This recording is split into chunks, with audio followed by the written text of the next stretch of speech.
Hello to all my story lovers. Welcome back in Story Time channel. I'm Pallavi reading interesting stories for you. Today's story is Krishna and Satyabhama's story. Story name is Theft of the Parijat Tree. Let's go to the story. Indra, the king of heaven, had Nandan Kanan, the most wonderful garden you can imagine. It had all the beautiful and sweet scented flowers that grow on earth, and many more that were out of the world. The pride of the garden was the Parijat, a tree that bore delicate white flowers with the most exquisite fragrance. Its aroma filled up the entire place. Parijat was the favorite of Indrani, the wife of Indra. She loved to wear the flowers in her hair and waited for everyone to tell her how the flowers added to her charm. Indrani never shared the flowers with anyone else and came to regard the Parijat as her special property.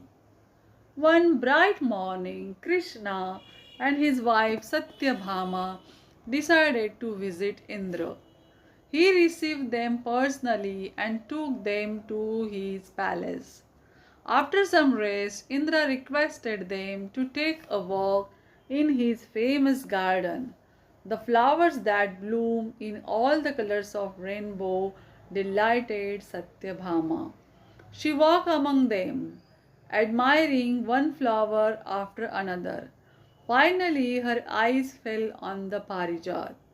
What is this wonderful flower? She asked Krishna. It is the Parijat, replied Krishna.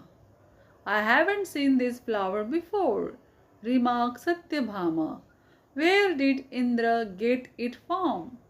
The Parijat came up along with many other things when the great ocean was churned by the gods and the demons to obtain the elixir of life. That's when Indra took it and brought it to his garden, replied Krishna. For a moment, Satyabhama was lost in thought. She looked up and said, But this was not right of Indra.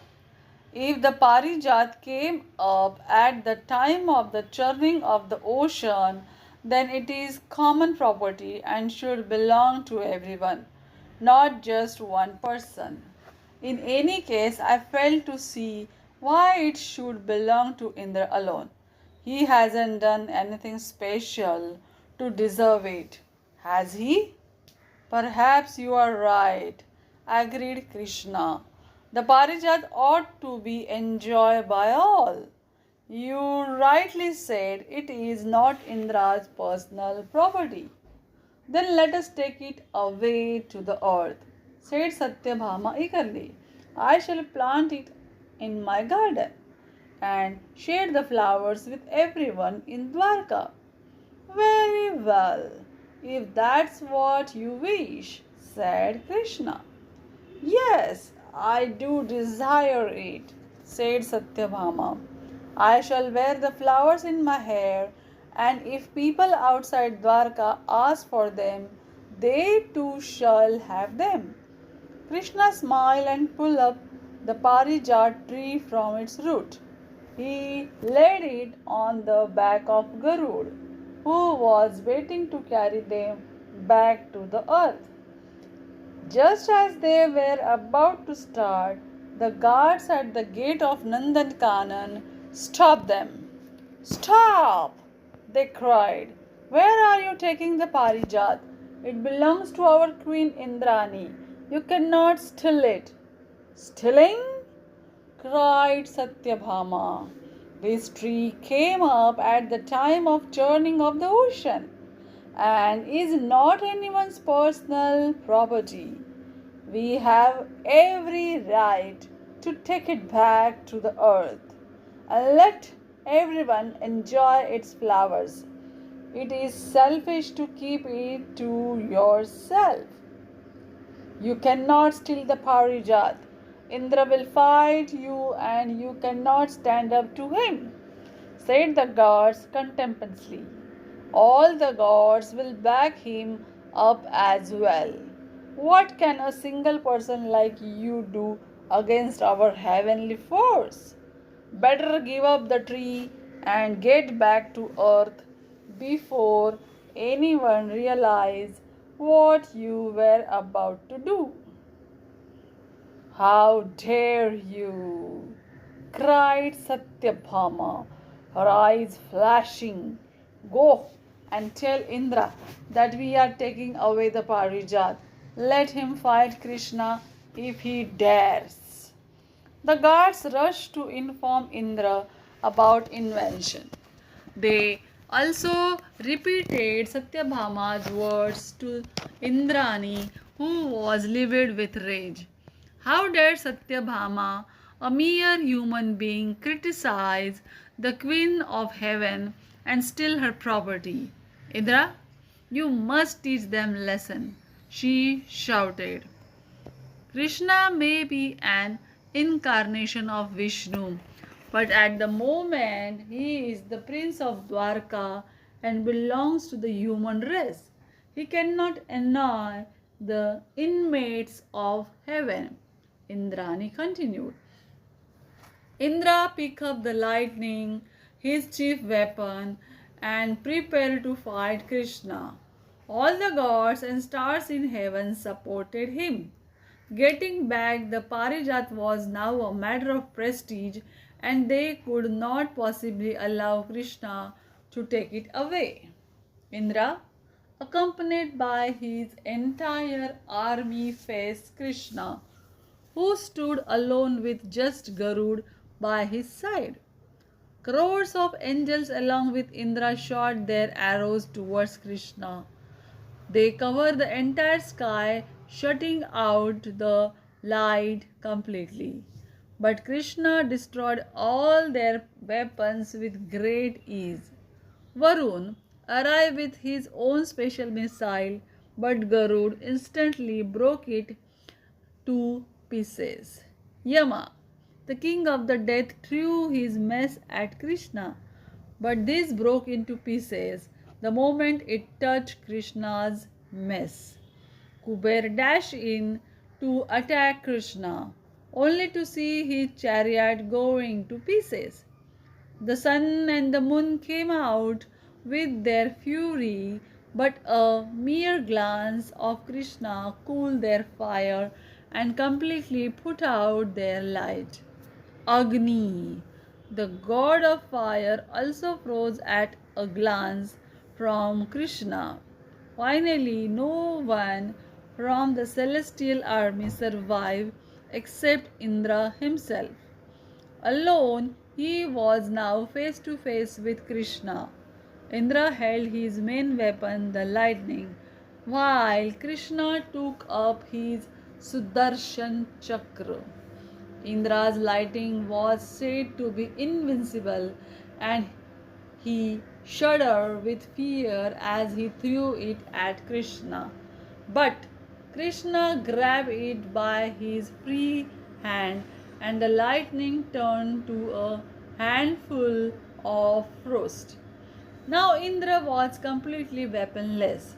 There was no need for Krishna to fight him. Defeated and defenseless, Indra tried to run away, burning in shame and humiliation. Who could have imagined that a mere prince from the earth could defeat the king of the heaven and his entire army? Satyabhama burst out laughing as she saw Indra running away. Well, is that the king of heaven running away? She asked him. Don't worry, I am not going to take away your precious Parijat. You can take it back to Indrani. I was a guest in your house, But Indrani is so proud that she didn't even bother to come and greet me. Is that the way the god of gods treat his guest? That's why that's why I was angry and wanted to let her know that pride has its fall. I have no wish to take anything which she thinks it hers. Indra came back and sought Satyabhama's pardon. It was very wrong of my wife to ignore a guest of honor. Please forgive us both and take the Parijat with you. And please don't be angry with us anymore. Are you saying this because Krishna defeated you? Asked Satyabhama. No, I am not ashamed to be defeated by Krishna, the incarnation of Vishnu himself. I would really like you to have the Parijat, but it belongs to your Nandan Kanan, said Krishna. I had picked it up at the request of Satyabhama because I too felt that the Queen of Heaven should be shown how to respect guests. I think I have succeeded, so please say no more. The Parijat shall remain where it has been all this time. Here it is. Please, Krishna, take it to Dwarka now, begged Indra. When your days on earth are over, the original tree can return to heaven once more. So be it, said Krishna with a smile. Krishna and Satyabhama soon sat on Garud, holding the Parijat carefully. They were off to Dwarka with their prize possession. Now you know that how Parijat came on the earth. This is the story of Parijat. Do you like it? Then tell me in the comment box and subscribe our channel. Thanks for watching guys. Bye bye.